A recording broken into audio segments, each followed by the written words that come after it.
Siihen mahtuu myöskin 3-0 peliä. Granlund, Vatanen ja komea pommi tulee. Nyt tulee tasoitus.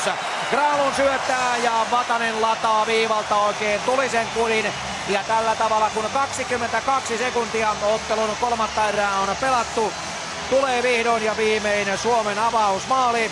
Ja maalin tekijänä Jyppe-puolustaja Sami Vatanen. Granlund tarjoilee siihen ja Vatasella on tunnetusti todella kova pyssy ja tässä tulee sitten tarkka hieno laukaus aivan maalin yläkulmaan ja se on Vatasen maajoukkueuran avausmaali, joten kiekkoa laitetaan varastoon, sieltä lähtee komea kuti. Vatasen 14 maaottelu ja ensimmäinen maali. Vatanen, joka loukkaantui viime keväänä, valitettavasti loukkaantui ja niinpä mieheltä jäivät tai nuorukaiselta jäivät maailmanmestaruuskilpailut väliin, mutta nyt on uutta sitten tulossa toivottavasti ensi keväänä. 40-22 ja Suomen tasoitusmaali ja Sami Vatanen maalin tekijänä.